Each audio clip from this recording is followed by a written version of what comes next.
News India Malayalam പ്രേക്ഷകർക്ക് ആദ്യം തന്നെ ഓണാശംസകൾ പറഞ്ഞുകൊണ്ട് ഇന്നത്തെ അനാലിസിസിലേക്ക് കടക്കുന്നു. ഇന്നത്തെ ഒരു പ്രധാന ദേശീയതലത്തിലെ വാർത്ത അരവിന്ദ് കേജ്രിവാൾ രാജിവെക്കുന്നു എന്നുള്ള വാർത്തയാണ്. ആ വാർത്തയ്ക്ക് ഒരു പ്രത്യേകതയുണ്ട്. അരവിന്ദ് കേജ്രിവാൾ രാജിവെച്ചോ എന്ന് ചോദിച്ചാൽ രാജിവെച്ചില്ല, രാജിവെക്കും എന്ന് പറഞ്ഞിരിക്കുന്നു. 2 ദിവസത്തിനകം, അതായത് 48 മണിക്കൂറിനകം രാജിവെക്കും എന്നാണ് പറഞ്ഞിരിക്കുന്നത്. എന്തുകൊണ്ടാണ് കേജ്രിവാൾ 48 മണിക്കൂറിനകം രാജിവെക്കും എന്ന് പറഞ്ഞത് വലിയ വാർത്തയും ട്രോളുകളുമായി നിറയുന്നതെന്നാണ് നാം ആദ്യം പരിശോധിക്കുന്നത്. അരവിന്ദ് കേജ്രിവാൾ രാജിവെക്കുന്നത് ഇത് ആദ്യ സംഭവമല്ല. 2014 അധികാരത്തിലേറിയ കേജ്രിവാൾ 49 ദിവസത്തെ ഭരണത്തിന് ശേഷം രാജിവെച്ചിരുന്നു. അതിനുശേഷം ആർക്കും ഭരിക്കാനൊരു ഭൂരിപക്ഷം ഉണ്ടായിരുന്നില്ല. കോൺഗ്രസിൻ്റെ സഹായത്താലാണ് അന്ന് 28 സീറ്റുണ്ടായിരുന്ന ആം ആദ്മിയുടെ നേതാവ് കേജ്രിവാൾ ദില്ലി മുഖ്യമന്ത്രിയായത്. അതിനുശേഷം ദില്ലി രാഷ്ട്രപതി ഭരണത്തിലേക്ക് പോയി. പിന്നീട് കേജ്രിവാൾ വീട് വീടാന്തരം കയറിയുള്ള പ്രചരണത്തിലൂടെ ശക്തമായി തിരിച്ചു വന്നു. BJPക്കും കോൺഗ്രസിനും അടിപതറി. പിന്നീട് കേജ്രിവാളിൻ്റെ ഒരു തേരോട്ടത്തിനാണ് ദില്ലി സാക്ഷ്യം വഹിച്ചത്. കേജ്രിവാൾ അവിടെ ഒതുങ്ങി നിന്നില്ല. കേജ്രിവാൾ അവിടെ നിന്ന് പഞ്ചാബിലേക്കും പിന്നെ ഗുജറാത്ത്, ഹിമാചൽ പ്രദേശ്, ഉത്തരാഖണ്ഡ്, അങ്ങനെ തിരഞ്ഞെടുപ്പ് എവിടെയൊക്കെ നടക്കുന്നു അവിടെയൊക്കെ ആം ആദ്മി കേജ്രിവാളും ഓടി നടന്നു. ഇതോടുകൂടി കോൺഗ്രസിൻ്റെയും BJPയിലെയും കണ്ണിലെ കരടായി കേജ്രിവാൾ മാറി എന്ന് പറയുന്നതാകും കുറച്ചുകൂടി നല്ല കാര്യം. ഏതായാലും കേജ്രിവാളിൻ്റെ ആദ്യത്തെ ഒരു ഇമേജ് പതുക്കെ പതുക്കെ കുറഞ്ഞു തുടങ്ങി. കേജ്രിവാളിൻ്റെ യാത്ര കേജ്രിവാൾ പറഞ്ഞിരുന്ന പാതയിലൂടെ ആയിരുന്നില്ല. യാത്ര അല്പം ട്വിസ്റ്റ് ചെയ്ത് തുടങ്ങി. അതൊടുവിൽ ചെന്ന് നിന്നത് ഈ മദ്യ മാഫിയകളുടെ കയ്യിൽ നിന്ന് പണം വാങ്ങി എക്സൈസ് നയ കേസിലായിരുന്നു. അതുപോലെ തന്നെ കേജ്രിവാളിനെ സഹായിച്ചവരിൽ ഖാലിസ്ഥാൻ തീവ്രവാദികളും ഉണ്ടായിരുന്നുള്ള വാർത്തകളും ഞെട്ടിക്കുന്നതായിരുന്നു. അങ്ങനെ വഴിമാറി ഗതിമാറി മുൻപോട്ട് പോയ കേജ്രിവാൾ ഒടുവിൽ ജയിലിലായി. കഴിഞ്ഞ 6 മാസമായി കേജ്രിവാൾ ജയിലിലാണ്. ഇതിനിടയിൽ ലോക്സഭാ തെരഞ്ഞെടുപ്പിൻ്റെ പ്രചരണത്തിന് സുപ്രീം കോടതി ജാമ്യം അനുവദിച്ചിരുന്നു. രണ്ടാമത് അരവിന്ദ് കേജ്രിവാൾ ജയിലിൽ പോയപ്പോൾ മുതൽ BJP കരുക്കൾ നീക്കി തുടങ്ങി. കഴിഞ്ഞ തവണ ഈ 70 അംഗ നിയമസഭയിൽ കേവലം 8 സീറ്റുകൾ മാത്രം ലഭിച്ച BJPക്ക് ഇത്തവണ ഭരണം പിടിച്ചേ മതിയാകൂ. 25 വർഷമായി പാർട്ടി ദില്ലിക്ക് പുറത്താണ്.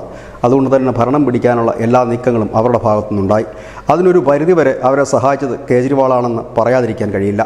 പൗരത്വ ഭേദഗതി, ഷഹീൻ ബാഗിലെ സമരം, ഒപ്പം തന്നെ ഓക്സിജൻ സിലിണ്ടറുകൾ അതിർത്തികളിൽ തടഞ്ഞത്, ഒപ്പം കേജ്രിവാൾ വാക്കുകൾ പാലിക്കാത്തത്, അങ്ങനെ അനവധി വിഷയങ്ങൾ ആം ആദ്മി സർക്കാരിനും കേജ്രിവാളിനുമെതിരെ ഉയർന്നു പൊങ്ങി. ഇതെല്ലാം മുതലാക്കാനായി BJP കളത്തിലിറങ്ങി. പക്ഷേ BJPയെ പ്രതിസന്ധിയിലാക്കിയത് BJPക്ക് ദില്ലിയിലൊരു മുഖമില്ലായിരുന്നു. എല്ലാ കാലത്തും അങ്ങനെയാണ്. രാജ്യം മുഴുവൻ BJPക്ക് അനവധി നേതാക്കളുണ്ട്. പക്ഷേ ദില്ലിയിലേക്ക് വരുമ്പോൾ എടുത്തുയർത്താൻ ഒരു മുഖമില്ല. അവിടെ അവർ കഴിഞ്ഞ തവണ തെരഞ്ഞെടുപ്പിനെ നേരിട്ടത് കിരൺ ബേദിയെ മുന്നിൽ നിർത്തിയാണ്. 8 നിലയിൽ പൊട്ടി.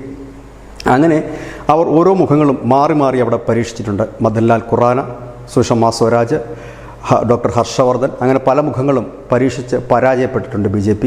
ഇപ്പോഴിതാ BJP ഒടുവിലൊരു രക്ഷകയെ കണ്ടെത്തിയിരിക്കുന്നു. സ്മൃതി ഇറാനിയെ BJP കളത്തിലിറക്കിയിരിക്കുന്നു.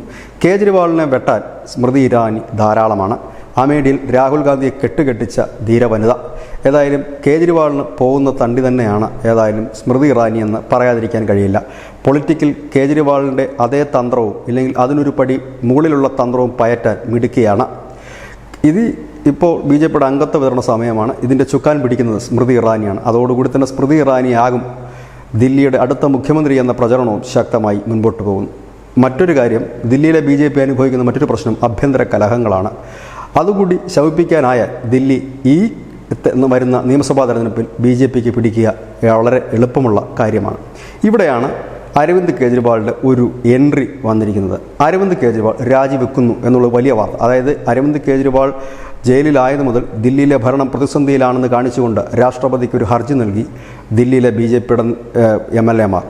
രാഷ്ട്രപതി ആ ഹർജി ആഭ്യന്തര മന്ത്രാലയത്തിന് കൈമാറി. അതായത് രാഷ്ട്രപതി ഭരണത്തിൻ്റെ അവസാനത്തെ നീക്കങ്ങൾ നടത്തുന്നത് ഈ ആഭ്യന്തര മന്ത്രാലയമാണ്. അവരാണ് ഇതിനുള്ള കാര്യകാരണങ്ങൾ ചൂണ്ടിക്കാണിച്ച് വീണ്ടും രാഷ്ട്രപതിക്ക് നൽകുന്നത്. അതിനുള്ള പ്രക്രിയ നടന്നു വരവെയാണ് അപ്രതീക്ഷിതമായി കേജ്രിവാൾ രാജി പ്രഖ്യാപിച്ചിരിക്കുന്നത്. ഈ രാജിയിൽ എന്തെങ്കിലും പുതുമയുണ്ടോ എന്ന് ചോദിച്ചാൽ ഒരു പുതുമയുമില്ല. കാരണം ഇപ്പോഴിറങ്ങി നിൽക്കുന്ന കേജ്രിവാൾ ജാമ്യത്തിൽ നിൽക്കുന്ന ഒരു പ്രതിയാണ്.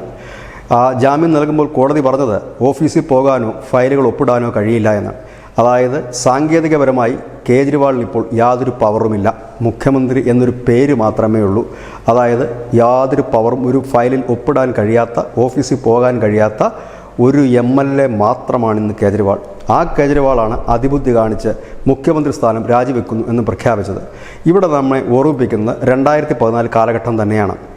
ഇപ്പോൾ കേജ്രിവാൾ ഈ 48 മണിക്കൂർ ചോദിച്ചിരിക്കുന്നതാണ് എല്ലാവരെയും സംശയത്തിലാഴ്ത്തുന്നത്. ഈ 48 മണിക്കൂറിനുള്ളിൽ കേജ്രിവാൾ സംസ്ഥാന നിയമസഭ പിരിച്ചു വിട്ടുകൊണ്ട് കേജ്രിവാൾ ഇപ്പോൾ തന്നെ അത് പറയാൻ തുടങ്ങിയിട്ടുണ്ട്. മഹാരാഷ്ട്ര നിയമസഭാ തെരഞ്ഞെടുപ്പിനൊപ്പം തന്നെ ദില്ലി നിയമസഭാ തെരഞ്ഞെടുപ്പ് നടത്തണമെന്ന്. പക്ഷേ ഇലക്ഷൻ കമ്മീഷൻ പറഞ്ഞത് ദില്ലി നിയമസഭാ തെരഞ്ഞെടുപ്പിന് ഇനി ഒരു വർഷം കൂടിയുണ്ട്. 2025 അതിൻ്റെ കാലാവധി അവസാനിക്കുന്നത്. ഒരു വർഷം കൂടെ ബാക്കി നിൽക്കുമ്പോൾ എങ്ങനെ നടത്താൻ കഴിയുമെന്ന് ചോദിക്കുന്നു. ഇവിടെയാണ് കേജ്രിവാളിൻ്റെ ബുദ്ധി ചിലപ്പോൾ കൂടുതൽ മുൻപോട്ട് പ്രവർത്തിക്കുന്നത്, അല്ലെങ്കിൽ അതിബുദ്ധിയായി മാറാൻ പോകുന്നത്. അരവിന്ദ് കേജ്രിവാൾ രാജിവെക്കുകയും നിയമസഭ പിരിച്ചുവിടുകയും കൂടി ചെയ്താൽ സ്വാഭാവികമായും ദില്ലി രാഷ്ട്രപതി ഭരണത്തിന് കീഴിൽ അമരും. പക്ഷേ ഇത്തവണത്തെ രാഷ്ട്രപതി ഭരണത്തിലേക്കുള്ള പോക്ക് BJP വിചാരിച്ചിടത്തേക്ക് തന്നെയാണ്.